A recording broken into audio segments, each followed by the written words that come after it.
Haterii de pe internet sunt mină de aur pentru o firmă de monitorizare și analiză a rețelelor sociale. În urmă cu 6 ani, 3 studenți din Polonia și-au dat seama că firmele și brandurile în general au nevoie să știe ce se spune despre ele pe Facebook, Twitter sau în presa online. Kamil Bargiel din Varșovia și 2 prieteni din Gdansk s-au dus cu o idee la un accelerator de afaceri și au plecat cu o firmă nouă și cu 200.000 de euro investiții de capital de risc.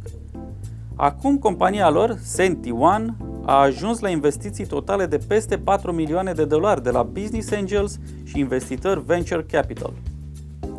Printr-o platformă online, monitorizează rețelele sociale, site-urile de presă și forumurile de pe internet și oferă firmelor abonate date calitative și cantitative. Pe scurt, ce crede lumea despre ele? De exemplu, ne spune Kamil, o firmă care face fulgi de ovăz s-a confruntat cu o criză de imagine izbucnită în social media. Un user s-a plâns că a găsit un șoarece mort în acel produs.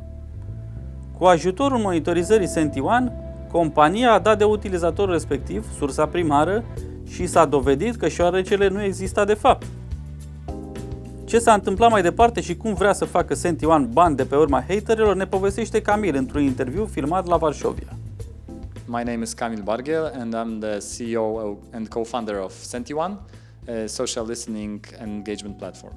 SentiOne is monitoring opinions and articles about brands, products and people all across the internet.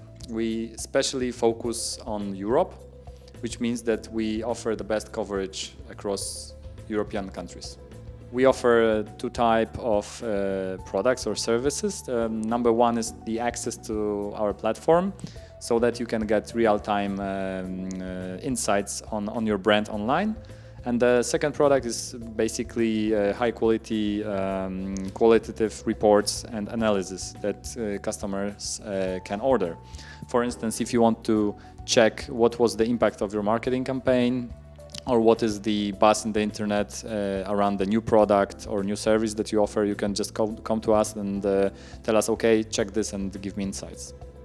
All size of companies, whether it's a small local business or it's a multinational company, is actually seeing that they need some kind of monitoring or ongoing check of what is their reputation, what's being said on the internet.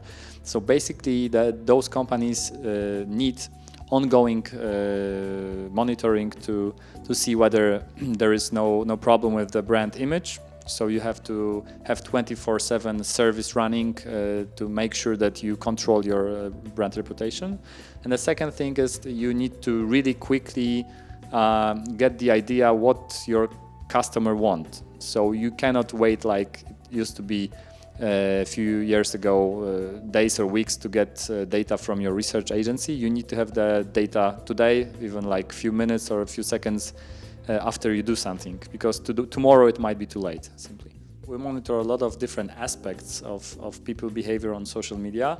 Of course, we monitor like standard things like the number of mentions or sources distribution, or we identify the opinion leaders. So those are like the standard things that we can do, but we can also run advanced algorithms on reach estimation. So we can, for instance, say what was the estimated reach of your campaign or a single post even. We also try to add some demographics and geolocation, so we can tell you more information about the location of your clients or consumers that are posting online, or even the gender. So who's like how, for instance, male or female clients assess your product. So those are things that we can do. And it's very important for those companies to monitor social media, not only standard news sources, because on social media you have a lot of additional data, so those like demographics or reach things, but and on the other hand it's real-time data, so it's something that it's much more dynamic than news sites, so you can observe trends much quicker than on the regular platforms. În noua eră Facebook și social media, liderii de opinie apar spontan și pot influența imaginea și profiturile unui brand.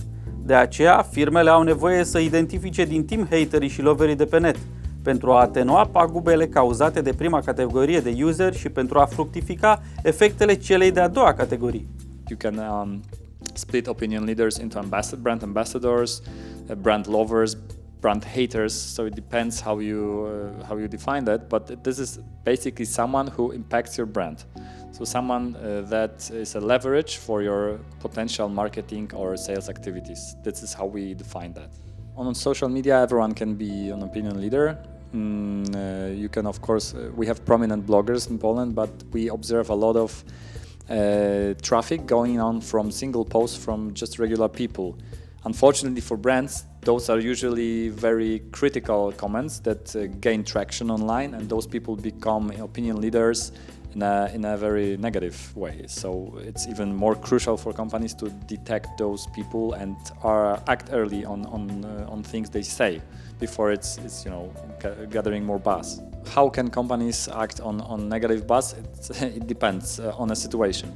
I can give you an example of a big nutrition company that had a crisis like last year because one of the mothers wrote a post on Facebook with a picture that she found a dead rat in a children's porridge, or sort of a dead rat, and it of course gained a lot of traction very, very quickly. The company detected this buzz very, very fast, and they of course contacted this person and contacted this lady with official government institution who went to her in person and collected the sample of this.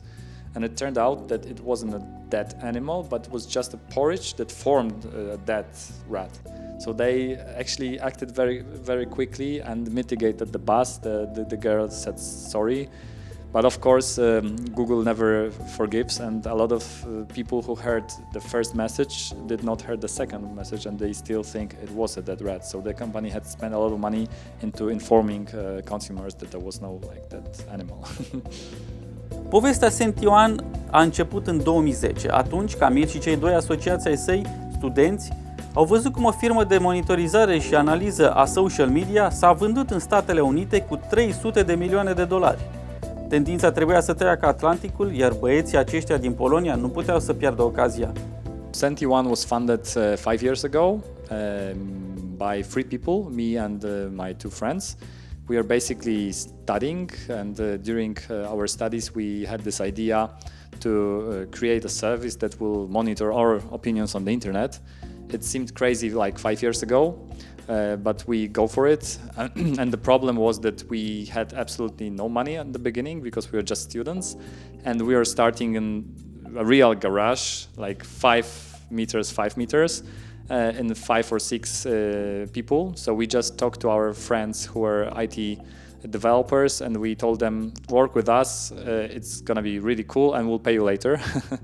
So they really believed in us, and we believed in this idea. So we were sitting 12 or 14 hours a day programming a prototype of Senti1. I remember that back then there was a big success in the US. There was a company called Radian 6 who was sold for around $300 million, and we are looking at this and we are thinking, okay, this will definitely come to Europe, this will definitely come to Poland. We need to be Radian 6 of Europe. Când pășești în afaceri, banii de care ai nevoie la început sunt cel mai greu de găsit. Camil a avut noroc cu un mecanism de finanțare polonez susținut de Uniunea Europeană. Acceleratorul de afaceri din programul Innovation Economy 3.1 le-a făcut firma, le-a dat 200.000 de euro finanțare, dar le-a oprit 45% din afacere. După 6 ani, Senti1 a ajuns la investiții totale de $4.170.000 de la fonduri de venture capital. A lot of things have changed in the meantime, but we managed to attract initial investors who invested 200,000 euros in the idea, actually, because we had just a very early stage prototype, which helped us to actually get the first customers on board. The first investors of Senti, those was incubator, seed incubator. It was partially private owned, partially EU funded. So it's kind of a special. It used to be kind of a special form of financing in Poland a few years ago, where you could find a partner which invests up to 200,000 euros in your business in exchange for maximum 49% of your company, which was much better than the standards on the market back then, because I remember that when we were talking to private VCs, all of them told us, okay, it's nice, but we want 80% of your company, which was really crazy. And from today's perspective, it's absolutely something which is unimaginable. A lot has changed in the meantime, because we already exchanged or added in new investors a few times. Just recently, we have closed an investment round for 3.5 million euros. So it's a like medium-sized round as for Polish standards. And our initial investors have already cashed out, so they exited the company with a nice profit, and we have new ones right now on board with new money. And what is the general valuation of your company? Well, I don't like to talk about valuations until you sell the companies. În prezent, Senti-One are 45 de angajați la birourile sale din Varșovia, Dansk, Berlin, Praga, Budapesta și Eindhoven. Firma și-a extins afacerile în mai toată Europa, inclusiv în România, și crește cu 100% pe an, din câte spune Camil. We've been growing for like 100% year to year. This year, I think we'll close about 1 million euro revenue. So it's not yet like a big company. It's still a small business. But the good thing is that we have been profitable ever since we hit 6 months. So 6 months after investments, we've been like above the line, and the business is generating some revenue. Of course, we invested money, so we don't pay this to ourselves or to the investors, but we rather invest this in the further development. După 3 runde de finanțare venture capital, băieții de la Senti-One simt nevoia acum să iasă pe bursă pentru noi investiții. Yeah, it's one of the options, absolutely. Yeah. Probably if we do it earlier, it will be in Poland. If we do it later, then we'll probably grow to the size that we can do it somewhere abroad. Maybe in London, maybe Brexit thing is not good to go public in London, but maybe even on Nasdaq, I don't know, we will see.